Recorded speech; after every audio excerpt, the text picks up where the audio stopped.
তো অনুষ্ঠানটা শুরু করার আগে ঠিক আছে আমি কিছু কথা বলতে যাচ্ছি। আমার গলার মানে ভয়েসটা ঠান্ডা লেগে বসে গেছে, সেরকম ক্লিয়ার ভাবে ভয়েস হয়তো আসবে না, তার জন্য আমি দুঃখিত। তো এই যে এই মেয়েটা ঠিক আছে, এই যে এই মেয়েটা মানে ড্রেস আপে কি হাল করতেছে, এই ড্রেস আপ ঠিক আছে, একটা যে পোশাকের যে একটা মর্যাদা ঠিক আছে, সেই মর্যাদার অবস্থাটা এর কাছে কি? তুই ফ্যাশন করবি কর, কোনো সমস্যা নেই। এ ইন্ডিয়ান ঠিক আছে, বাংলাদেশের কোনো মেয়ে না, এসে ইন্ডিয়ান। কিন্তু বলতে একটু লজ্জিত হচ্ছি যে আমি যে এ কিন্তু একটা মুসলিম পরিবারের একটা মেয়ে, আমিও একজন মুসলিম পরিবারের। তা আমার বলতে খুব মানে লজ্জাবোধ করতেছি আমি যে এই মেয়েটা যে কাপড়ের যে হাল করতেছে ঠিক আছে, তো এই থেকে খ্রিস্টানরা মনে করেন শতগুণী ভালো। আমার মাফ করে দেন হুজুর, আমার ভুল হয়ে গেছে। কেননা ওরা বেধর্মী, ওরা করতে পারে বিষয়টা, ওদের কাপড় নিয়ে বেলিল্লাপনা ওরা করতে পারে, ওদের ধর্মে কোনো সমস্যা নেই। কিন্তু তুমি যে মুসলিম, তোমার তো এই জিনিসটা মাথায় রাখার দরকার। তুমি যে মানে পোশাক আশাকে নিয়ে যে ঢং করতেছো ঠিক আছে, তাতে করে তো তোমার পোশাক পরার কোনো আমার মনে হয় যে কোনো প্রয়োজন পড়ে না। তুমি মানে নাঙ্গা হয়ে তুমি ঘুরতে পারো, কোনো সমস্যা নেই, তুমি নাঙ্গা হয়ে ঘুরতে পারো।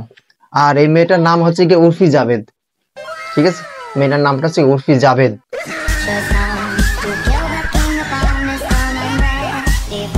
ও যে ড্রেসটা তৈরি করেছে, ওখানে কোনো কাপড় আছে? আপনারা বলেন, ওখানে ও যে ড্রেসটা যে তৈরি করেছে ওখানে কোনো কাপড় আছে? ওখান থেকে সবকিছু ইলাস্টিকের ফিতে দিয়ে ড্রেসটা তৈরি করা। বোটা দুটো মানে বোল্ট দুটো ঢাকা আছে, আর ওই চিরাটা ঢাকা আছে।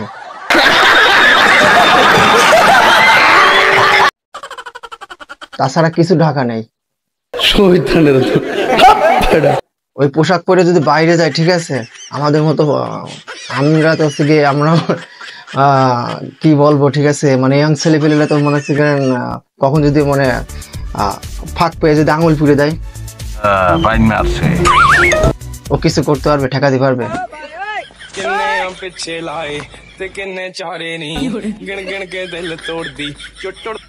বেচারা কস্টিপ ঠিক আছে, কস্টিপকেও ছাড়েনি, কস্টিপ দিয়েও ড্রেস আপ হয়ে যায়। মানে বিশ্বে যত সব ডিজাইনার আছে ওর কাছে শিক্ষা নেওয়ার দরকার, শিক্ষিত মানে ড্রেস আপের বিষয়ে শিক্ষা নেওয়ার প্রয়োজন। বলো কি তুমি সত্যি বলছো? হ্যাঁ, যে ও কি বিষয় নিয়ে ড্রেস আপ তৈরি করা যায়, কি বিষয় নিয়ে কিছু করা যায় কিনা। কস্টিপদের ড্রেস আপ তৈরি করেছে, ও ড্রেস আপ পরে আবার দেয়ালে আটকাই গেছে, আটকানোই তো কাজ, আটটাই তো যাবি ঠিক আছে। কস্টিপ তো দেখতেছে ওর মতো মানে ফাজিল যদি আজকে গিয়ে রাস্তাঘাটে পাগল ছাগল ঘুরে বেড়ায়, তা ও ভালো মানুষও ওর পাল্লায় পরে পাগল হয়ে যাবে। এই জন্য কস্টিপ কি করেছে, কস্টিপদের ড্রেস বানাতে যে কস্টিপ ওর দেয়ালে আটকে গিয়েছে একদম। আর কস্টিপের কাজই তো আজকে আটকানো, ওর কাজ তো আজকে ঢিলা ফালা কাজ না, ছেড়ে দিয়ে কাজ না, ওর কাজ আজকে আটকানো কাজ। একটা জিনিসের একটা জিনিস কিভাবে আটকাতে হয় সেই কাজ হচ্ছে কস্টিপের কাজ। তো কস্টিপের কাজ কস্টিপ পালন করেছে। পরিস্থিতিটা দেখেন কি অবস্থা, মানে ড্রেস বানাতে আর কোনো কিচ্ছু পাইনি, লাস্টে মশারি দিয়ে ড্রেস বানানো হয়েছে। জিনিসটা তো ভালো করে খেয়াল করলে সেই জিনিসটা বোঝা যাচ্ছে। গজব বেইজ্জতি, মশারি দিয়ে ড্রেস বানানো হয়েছে। তো দেখি আমার গার্লফ্রেন্ডের একটা কিনে দিতে পারি কিনা ড্রেস। তবে হ্যাঁ, ড্রেস কিনে দিতে গেলে সাথে এক জোড়া জুতো শক্ত মজবুত দেখে কিনে দিতে হবে, নাহলে তো একদম পুরো মানে দেখা যাচ্ছে ড্রেস পরে নিয়ে আমার সাথে জুতো দিয়ে বাড়িতে যদি ছিঁড়ে যায়। এই জন্য শক্ত দিকে জুতো কিনে দিতে হবে যেন না ছেড়ে।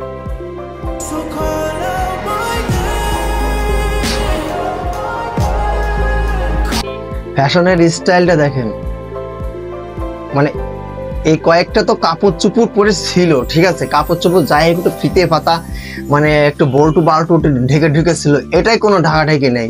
এটা ওপেনলি পেছন থেকে একজন ধরে রয়েছে। আপনারা আবার মনে করেন না ওটা থেকে আর্ট করা, ঠিক আছে, ভালো করে খেয়াল করে দেখেন, ওটা থেকে পেছন থেকে ধরে রয়েছে। আর যাই হোক, যে বেচারি ধরে রেখেছে সেই বেচারি খুব ভাগ্যবান, খুব ভাগ্যবান, ফিরি ধরতে পারতেছে। ভাগ্যবান তো হবেই। ড্রেসআপের মানে পরিস্থিতিটার কি অবস্থা, এই হচ্ছে কি দেশের কাণ্ড কারখানা। আর যাই হোক, এর বিষয় নিয়ে আমি আর কোনো কথাবার্তা বলতে চাচ্ছি না। এসব হলো নোংরা ভাইরাল, ঠিক আছে। ইন্ডিয়ায় বাড়িয়ে হিন্দি সিরিয়াল কাজ করেছে, হিন্দি সিরিয়ালে কাজ করেছে, ঠিক আছে। তো সিরিয়ালে যখন আর পাত্তা পাচ্ছে না, তাই জন্য এখন উল্টো পাল্টা কাজ শুরু করেছে। তাই এর বিষয়ে আপনারা কি বলতে চাচ্ছেন বলে যান। আর আমার ভিডিওটা ভালো লাগলে একটা লাইক সাবস্ক্রাইব করে আমাকে একটু পাশে রাখবেন। আর একটা আমি কথা যাওয়ার আগে বলে যাচ্ছি, আসুন অন্যায়ের বিরুদ্ধে দাঁড়াই, দেশটাকে ভালোভাবে তৈরি করি, ঠিক আছে। গাছ লাগাই, পরিবেশ বাঁচাই, পরিবেশকে আরো সুন্দর সবুজ ভাবে তৈরি করি আমরা।